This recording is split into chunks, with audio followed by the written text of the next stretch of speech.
It's green flag time. Let's get this show on the road. One Madison Toll dominates and wins. Trey Wright wins the Indianapolis 200. Miles out of nowhere is gonna steal it. It's going to be Mike Fink Jr., number 38. Winnie Crouch is going to take the win here at Pocono. Side by side. Oh, they're gonna be side by side going down. Local millions will win the Coca-Cola 600. We are the NIRA.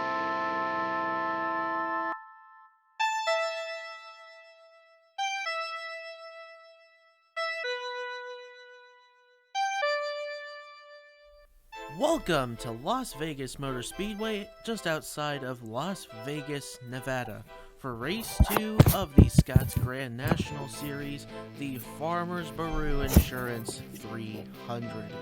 42 of these cars are going to go around this mile-and-a-half track for 41 laps, and it's going to be a fun one here in Nevada. Welcome up into the booth. This is Freedom Mater, and I am here with Ben Grorich and Bradley Ream. It's good to have both of you here.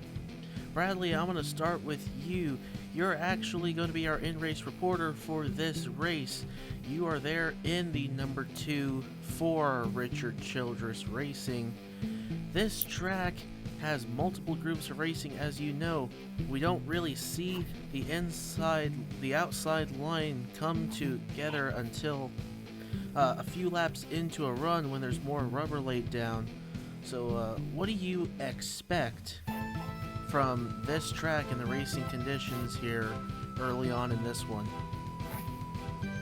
Well, it's going to be hot and slick for most of the day. Really warm temperatures out here in the desert in Nevada. But, I mean, they're going to slide around a lot. I expect a lot of people to use the inside line for the first couple of laps. And then you'll see the cars start to slide up as the tire wear goes out. And they'll end up sliding up the track. And eventually they'll use the second lane and third lane as the race progresses. Absolutely. And Ben, you're racing in this race tomorrow in the Cabela's Cup Series. What could you say from your standpoint? In fact, you're coming off a pretty solid run at Daytona. Congratulations for that. You and that Furniture Road team are really getting something going there. Tell us about the preparations going into a race today that a team and a driver goes through. Well, I would say it would take a lot of mental stamina and a lot of physical endurance. It would just take a lot of work for myself, still to get myself mentally prepared. But for the most part, I was happy about the result. It was a good start, and I hope we get some more good results. Just hope we don't wreck out as much this season. Absolutely, and best of luck to both of you. Well, we're just about set to get this race started. Meantime, let's go ahead and take a look at our starting lineup.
Alright, as we're coming to the green flag this time, Bradley, how does the car feel out there on this track surface right now? Feels really good. I mean, doesn't you don't really know how well it's gonna do if like just coming to the green flag because you're just taking a pace lap. You'll get to it by when you get a couple laps into the race though. But we got a great car today. We can stay out of trouble here. Alright, pace cars down. Ben, it's green flag racing time. Let's get this show on the road here at Las Vegas for the Farmers Baru 300. Green to the lead in the early going. So we see Matthew Silver there making a move on the inside. Kip Silver Point. Not a bunch of rubber there on the outside, so that outside line not getting the best of starts. Avery Barnett, Logan Williams taking the opportunity also, but back double file behind the two, and he'll come around and lead lap number 1, Ben. All right, so it looks like that the 2 is pretty fast, but the 40 is looking like a little faster, and he moves in the inside lane, and it's gonna get shut out. The 40 car of Burnett gets shut. Not quite able to get there on the inside, and look at the momentum it cost Avery. To the inside, here comes Matthew Silver, as well as last week's winner, Kip Silver Point, the 09.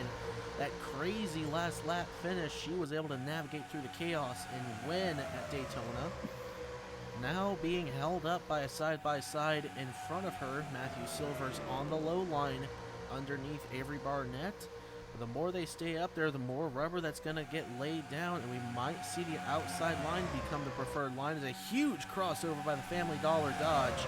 Back to the inside. What a move. Yeah, Barnett is looking really strong in the 40 car, but the 2 car looks stronger. And speaking of the 2 car, Bradley, how is the car feeling right now, 4 laps into the race so far? It's really tight in the center in 1 and 2, but on X8 it's really fast. Besides that, it's pretty good. But we didn't really get any fast practice laps in the other day, but we did a lot of tweaking to the car and we made it better for qualifying. But I mean, for right now, it's really fast. We got a great engine in it, and a great team who puts these cars together week in, week out. Other than that, really early, so we don't really know what's going to happen all along. Anything can happen here, but just trying to keep it out of trouble and don't use up all the stuff to the car early. 3 wide behind for 4th, as we were talking to Bradley. That's Ben Crouch right in the middle, the defending Cabela's Cup Series champion. Clyde Shelton, the Rattler, as he's known as, on the low line there, and Matthew Silver was on the top side, and the benefactor out of that, Ben Crouch, as we see Bradley Ream has company from Avery Barnett as well as Patrick Starr, the 81. First, second, third right there, Chevy, Dodge, Chevy. We didn't see the Chevys performing very well at Daytona, but they're doing really well here early on, Ben. Yeah, they're looking like they might figure out their problem as Patrick Starr goes to the inside of the 40 car. It looks like he might have a run, but no, it's not going to be enough. Just didn't quite get there off turn 4, and it is still Bradley Ream up front here, leading at Las Vegas. Has a mirror full of Avery Barnett in the 40. Not quite able to get there. He's good, protecting that low line there. And now as we start to see cars from behind start to pull in, that's Ben Crouch in the 12, and this side-by-side is going to benefit Bradley, and it is also going to benefit Ben Crouch and Clyde Shelton there in the 8. Now they try to get side-by-side. That might hold them up a little bit. Rattler trying to sneak his way around the defending Cabela's champion, as Starr and Barnett still side by side, but Bradley's not getting too far ahead of them in that number 2 Chevrolet. Yeah, it looks like the 2 doesn't have the best speed of the car. The 40 and the 81, if they could draft with each other, they could catch 2 and pass him. But it Look looks at like the- we got some company coming in. Absolutely, that's the Rattler and Jacob Thibodeau, 5th and 6th there. Clyde Shelton in the 8th, trying to work his way by the reigning Cabela's Cup Series champion, not quite able to get to the inside, so they'll stay like that. But meanwhile, behind, Matthew Silver has been shuffled out of the bottom side, and the bottom side, you see how dominant it is, especially with that many cars down there. But we might see some rubber on the top start to come in, especially as these tires wear later in the run. As we're starting to see it now, there's that outside coming in. That was Buchanan doing the crossover underneath Kip Silverpoint. Saw him right on the outside going through the turn, and he gets the run on the inside, but Silverpoint's able to hold her ground, as well as the 56 of Adam McDowell there. He was up in the mix at the end of the Daytona race last week. He is showing his stuff early on. Meanwhile, And the battle 40 car for the lead. Avery Barnett to the inside of Bradley Ream. They are side by side going down the Nellis straightaway.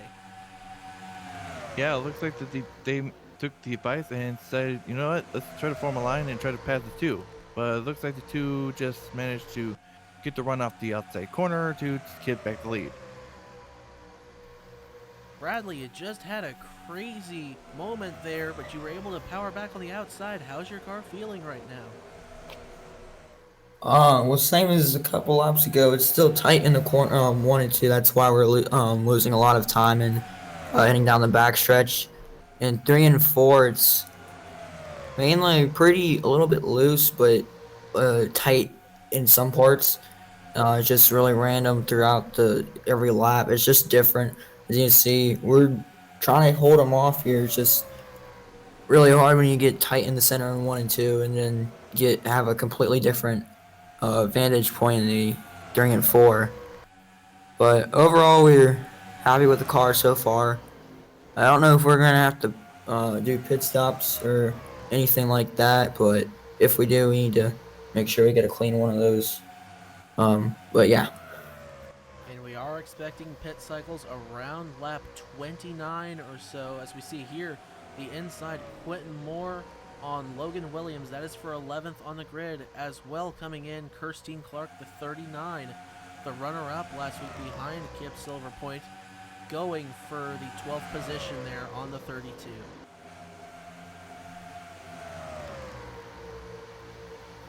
It looks like that the 32 and 39 are not going to be good friends for each other for a good while because they are really neck and neck against each other. Heading into turn 1, they are going to be side by side again, and the 39 edges out the 32 with 6-4 in tow.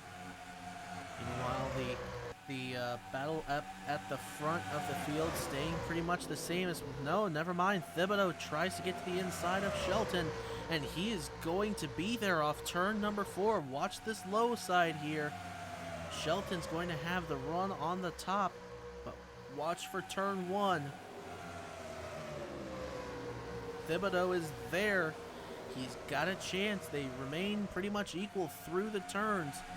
The run off of 2, however, it's gone to Shelton right now, and is he going to clear the 33? Yes, he is, and have a huge run on the 81 going through turn 3 and 4. Looks like that the groove is getting really spread out, and there's going to be multi-lanes going to be happening soon as the 8 goes to the inside of Star. Boy, that was a huge dive to the inside. Chance 2 Motorsports entry of Clyde Shelton. The Rattler makes the move to the inside and will get around the 81 of Patrick Starr.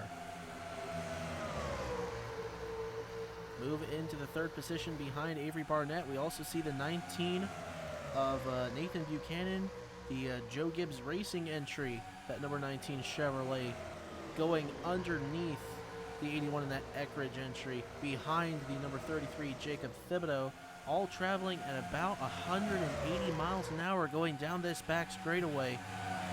Meanwhile, Bradley Ream continues to hold on to the lead as we see Barnett slip up big time on the edge of 3 wide through turn 3 and 4 there. That could have been big. Yeah, you don't want to wreck here, and if you wreck, you're going to have a lot of explaining to do to other drivers.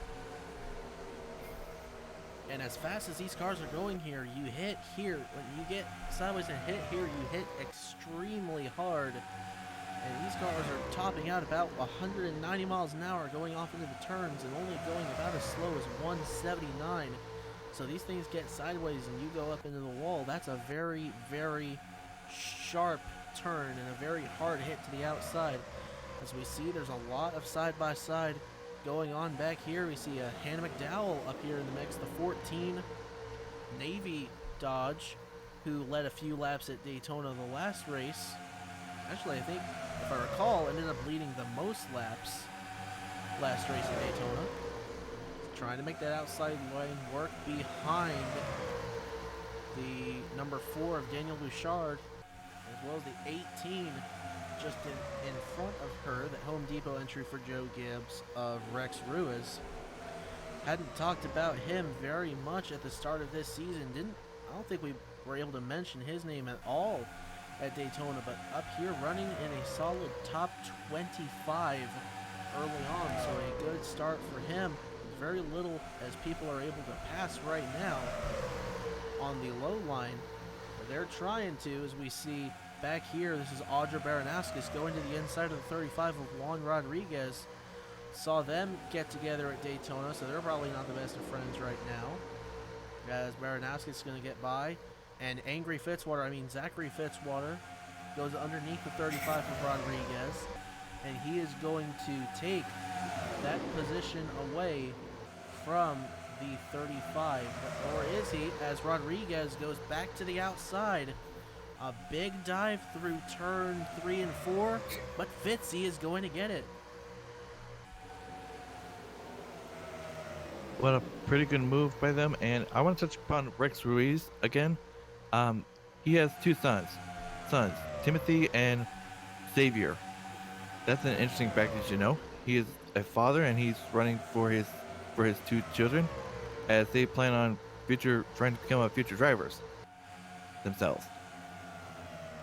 Best of luck to his sons. May see at least one of them in the Cobalt Truck Series next spring, as that series is going to be coming around.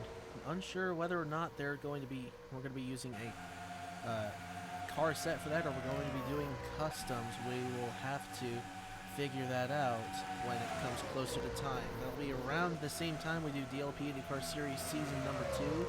Expecting a really good season from there, expanding from 10 races to 12 races for that series. So it should be a pretty fun spring coming up after the Cabela's Cup Series and the Scott's Grand National Series finish up this fall and this winter. Meanwhile, let's check back in up front. Bradley Ream. Nothing much has changed up front right here. We're just past halfway, but we're coming in on when I expected pit cycles to be, around lap 29, as we see Thibodeau going to the inside of Bradley Ream, potentially going to make the pass for the lead. Not quite, but we are starting to see the tire fall off there, Ben. Yeah, if you have a good pit stop, then you're going to be in a pretty good position. 29 laps is more than halfway. You can make it away on fuel, and you'll see if you have enough tires to make a run for the future. It's kind of like a bit of a strategy. You go for it now or later. Doesn't look like anybody's going to come down to the pit road this lap, as we are now on the money lap, lap 28. It's the lap I thought we were going to come down. Well, we'll see this next time by if anyone does poke out to the bottom. Could be Buchanan in a 19. Keep watching. They do appear to be slowing up. Adam McDowell is going to come down, and now we are seeing pit cycles begin here at Las Vegas. Look at all these cars coming down. But watch behind as the field's stacking together on pit road. Oh, we got a wreck. One late entry. That is, hard hit Another there. one. That's Nick Sykes into the back of Hannah McDowell. I don't believe the caution's out. No, it is not. We saw one car come down very late, the 90 Drew Tatum. Chaos here going on to the pit road. That could have been ugly coming on. As we see more coming down. Bradley Ream leading this bunch down. I believe that's going to be everyone else here. And I will say tough break for the 14 team. They had a pretty decent car, but the incident will probably likely put them into bad position. See, one Oh. car looks like he's going to come around. That's Carter Joey. We saw him. He may have pit earlier than everyone else. He is currently listed a lap down, but he's going to go by this bunch here. He might have a little bit of an advantage here, but with all these coming off, I don't believe he's going to cycle to the lead. As we see Buchanan coming off the pit road, Thibodeau's coming off the pit road. Looks like Ream is going to lead this bunch off pit road, but will he be able to hold on to the lead as everyone else comes around? We're getting ready to figure that out. Watch this outside here as everyone comes around. Here comes the 56 of McDowell. He is right there, going down the back straightaway into 3. I believe Adam McDowell just took the lead here at Las Vegas. That's the first lead change we have seen all race long, and it looks like we might be seeing a trend where if you are leading, you have a hard time being passed on. So Adam McDowell takes the lead ahead of Patrick Starr. Quentin Moore, Bradley Ream falls into the 4th positions. Quentin Moore, the American Legion Dodge, going to go to the inside of the 81, and the inside line is showing its face here at Las Vegas. After the pit cycles, the cooler tires probably have something to do with that, as now Quentin Moore is going to go to the lead, potentially from the 56, and he will. Bradley Ream waiting in the wings behind to try to have his opportunity. Bradley, what happened there to get you to fall out of the lead? Well, I think we got stuck behind a couple of cars who were just coming out of the pits after that when we came down, because I know I saw in my mirror some other drivers went down. We got a ledge adjustment for the turn 1 and turn 2, which I think might not have helped as we just got passed, put down back to 5th. I mean, if the outside line can work, like the middle roof can work, it's not showing it like it can now. But if we can figure out something with a good line, or a caution, we might be able to get back into this race. Possibly. We'll just have to see the way this race goes. But right now, Quentin Moore continues to lead with just less than 8 laps to go. Starr's trying to reel him down. An average speed of just under 176 miles an hour in this race. We've been caution-free so far, knock on wood. But Starr's trying to reel the 76 in, as we're seeing singled out behind with Nathan Buchanan and Adam McDowell. And, of course, Bradley Ream back there in the 5th position. They're all trying to work their way up. Ben, how much of a chance do they have this time coming to 6 laps to go? Those guys behind, or anyone to get up and past the 76? If you have a lot of good momentum in the inside or outside, you have to make your move as soon as you can. You don't have to wait around for more than 2 to 3 laps, because otherwise you're going to be in a bad position to make a pass. Speaking of passing, the 19 is on the inside of Starr. That's Nathan Buchanan in the 19 to the inside of the 81. And he is going to get the position. Or is he? He's losing a bit of ground to the 76. As Starr's trying to make the outside work. Now to the inside of the 76. Nathan Buchanan with help from Adam McDowell on the straightaway. Into turn 1 at 5 laps to go. He's there and he'll nose out front. Like I said, if you have a good car and you have a good line, you might have a chance to get away. He's just trying to mirror drive him now. The inside line fading. McDowell, a bad exit in front of Bradley Ream. Ream's going to try to get to the inside. Not going to get there just yet. 4 laps to go. Quentin Moore trying to reel the 19 back in. He's going to try his hardest, but if he can't get a good run in the next couple laps, it's over. The gap's starting to grow a little bit more as we see Ream to the inside, trying to get underneath the 56, off turn 4. He's not going to get there. He'll fall back into the 4th position. But now 3 laps to go as one car pulls off the track with trouble. It's Carter Joey with a camshaft issue on that number 10. And Look at he's going to 76. finish in the 41st position, more than likely, as we see side by side. Not quite there. There's not much laps to go because there's only 2 laps to go, and if you don't have a good run, you're pretty much in a bad position, as I said. The later in this run goes, I feel like more rubber with these tires is going to get laid down. They're going to get more grip. We're a lap and a half away from the checkered flag here at Las Vegas. Nathan Buchanan trying to hold on. Quentin Moore, Adam McDowell, somebody out of the back trying to get by. Lap traffic ahead at the white flag. The inside, Nick Sykes. That's going to shake things up. Quentin Moore to the inside. I don't think he's going to get there. That may have just given Nathan Buchanan this victory.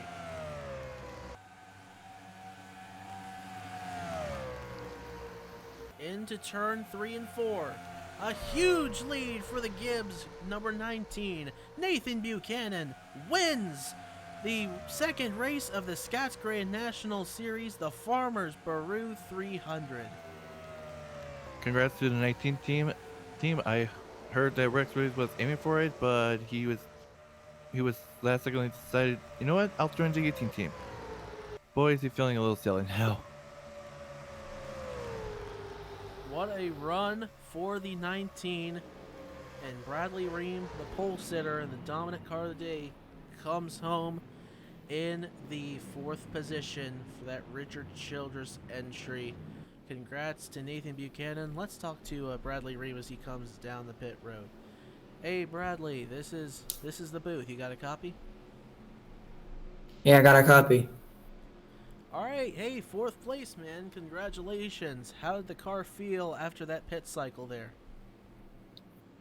Yeah, we did something to the car. We just made it. We didn't have them. I think the new tires just didn't really help. We just got stuck behind people coming off the pit road from the first cycle of pit stops, and then because of the people who pitted late. Overall, we had a great car. I think I'm sure we led the most laps. We had a fast car. Glad we got a top 5 finish. I'll take top 5s every week. But yeah, we just fell off a little bit there, but we had it at the end, just couldn't hold it off. But great job to the team today. As I said, we had a really fast, great car, but overall, I'll take a 4th place finish every day over a 10th place finish, but helps us out of the points. We didn't really have a good run at Daytona. Got caught up in a wreck, but that'll help. This 4th place run will really help us out in the points.